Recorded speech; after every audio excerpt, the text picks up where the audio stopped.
Hi hello welcome to Shashiram blogs. Hi అండి అందరికీ. ఈరోజు నేను అప్పటికప్పుడు చేసుకునేటటువంటి పెసరట్టు అండి.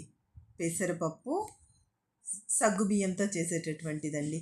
ఒక కప్పు పెసరగుండ్లు తీసుకోవాలి, అరకప్పు సగ్గుబియ్యం తీసుకోవాలి. ఈ రెండు కూడా వెంటనే అప్పుడే శుభ్రంగా కడిగేసుకొని ఒక 2-3 సార్లు కడిగేసుకొని శుభ్రంగా దాన్ని మిక్సీలో వేసుకోవడమేనండి. దీన్ని నానబెట్టాలి ఇలాంటి ప్రాసెస్ అంతా ఏమీ లేదు. అప్పటికప్పుడుగానే శుభ్రంగా కడిగేసుకోవడం మాత్రమే. మిక్సీ జార్ తీసేసుకొని ఇదంతా వేసేసుకోవాలి. వేసుకున్న తర్వాత కొద్దిగా వాటర్ పోసేసి మొదటగా మిక్సీ తిప్పుకోవాలి ఫ్రెండ్స్. మనకేంటి అంటే మార్నింగ్ లేసి ఏదైనా చెయ్యాలా అని ముందు ఆలోచన లేనప్పుడు ఇలా వెంటనే చేసేసుకుంటే బాగా వస్తాయి దోశలు కూడా.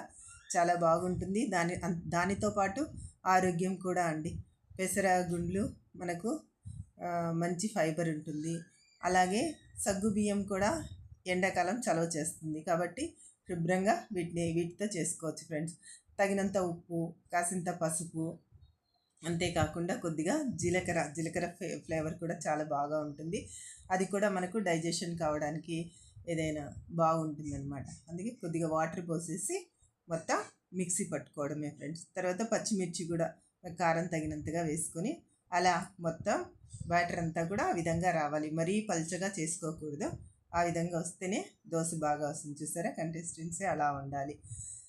అంతే ఫ్రెండ్స్, రెడీ అయిపోయింది. దీనికోసం హోటల్ స్టైల్ పచ్చడి అప్పటికప్పుడే పచ్చి కొబ్బరి ఉంటే కొన్ని ముక్కలు వేసుకోండి. నేనైతే ఎండు కొబ్బరి వేసాను, అక్కడ పచ్చి కొబ్బరి లేదు, ఎండు కొబ్బరి వేసాను. తర్వాత పచ్చిశనగపప్పు ఉంటుంది కదండి, పచ్చడి కోసం వాడుతూ ఉంటాం, అది ఒక అరకప్పు వేసాను. తర్వాత పచ్చిమిర్చి కూడా ఒక 4 అలా తుంచి వేసేసాను. కొద్దిగా అల్లం ముక్క, వెల్లుల్లిపాయ వేసుకోవాలంటే వేసుకోవచ్చు ఒక 2-3, లేదంటే లేదు ఫ్రెండ్స్, కొంతమంది తినరు. తర్వాత దీనికోసం చింతపండు వేస్తారు. నాకు చింతపండు కంటే కూడా నేను చెప్పేలాగా పెరుగు వేసుకోండి ఫ్రెండ్స్, చాలా బాగుంటుంది. పెరుగు మంచిగా ఉంటుంది. నేను ఒక 2 స్పూన్లు వేసాను. పెరుగు వేసి చూడండి, ఈసారి పచ్చడి ఎలా వస్తుందో కామెంట్ చేయండి ఫ్రెండ్స్, చాలా బాగుంటుంది. హోటల్స్లో కూడా చాలా మటుకు ఈ విధంగా చేస్తారు. దాంతోపాటు కొత్తిమీర అండి కడిగేసి శుభ్రంగా వేసేసాను.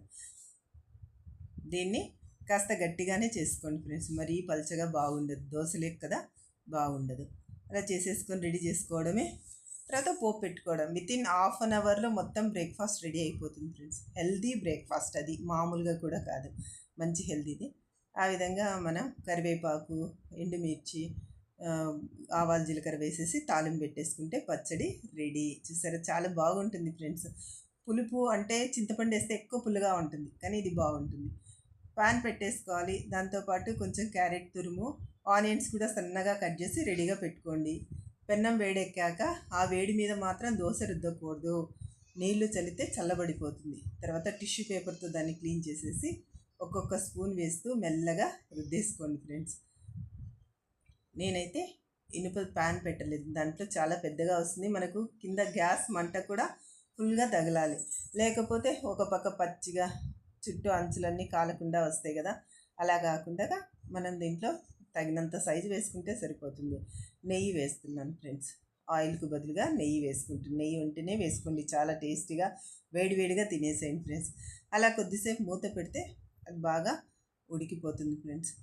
తీసేసి తర్వాత పైన మనం క్యారెట్ తురుము, ఆనియన్స్ కూడా వేసేసుకొని ఒత్తుకోవాలి. ఇలాగైనా వేయవచ్చును, తిప్పి కాల్చుకున్నాక వేయచ్చు, లేదంటే అలాగే కూడా వేయచ్చు. 2 విధాలుగా చూపిస్తున్నాను చూడండి ఫ్రెండ్స్. ఫస్ట్ అయితే తిప్పి కాల్చిన తర్వాత వేస్తూ ఉన్నాను.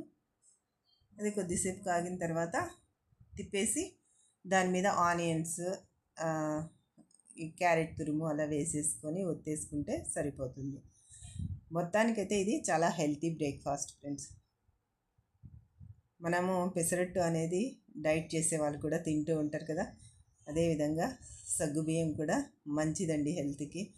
ఎండాకాలము సగ్గుబియ్యం తాగాలి గంజిలాగా చేసుకొని అని చెప్తూ ఉంటారు కదా, అందుకనే ఇది కూడా దోశలో వేస్తున్నాం కాబట్టి బాగుంటుంది.